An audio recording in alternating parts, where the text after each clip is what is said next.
just tell me what the situation is here, because you have the situation in Dallas County where your numbers have just dropped a little bit, but you've got estimates and forecasts that indicate a quadrupling of cases if you don't be careful.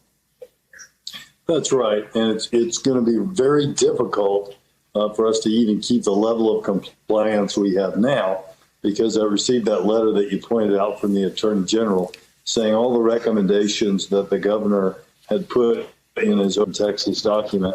He doesn't want those to be requirements. He doesn't want any sort of check-in or enforcement on that.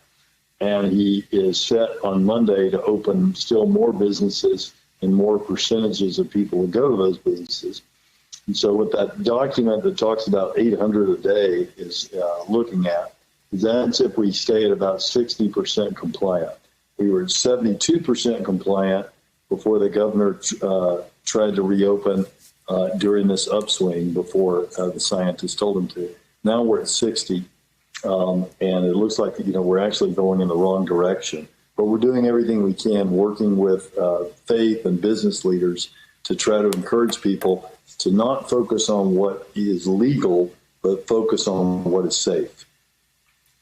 Can I ask you a question about your business leaders and your citizens? It sounds like the business leaders in Dallas are really for keeping the restrictions on because they think it's important for public health.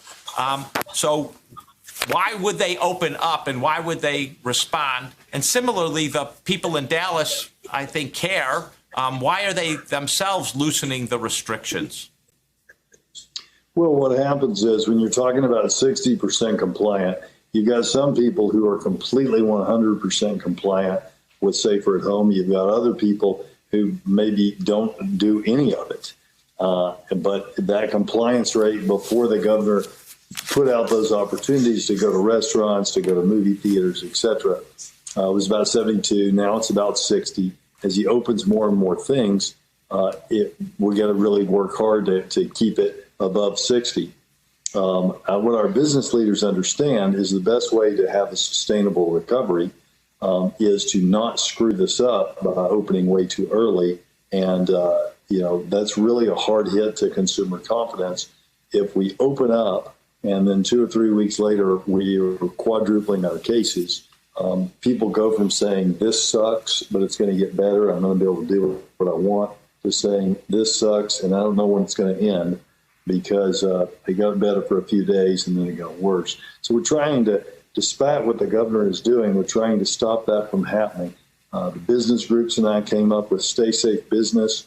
If you take a pledge to do 2 things, follow all the guidances that local health authorities are asking you for, and if your business is with the risk of your business is within the color code, we've created a color-coded system to help our constituents and residents know what is safe and what is not safe, then you can get that seal. And that gives people a lot of confidence to then go to those businesses.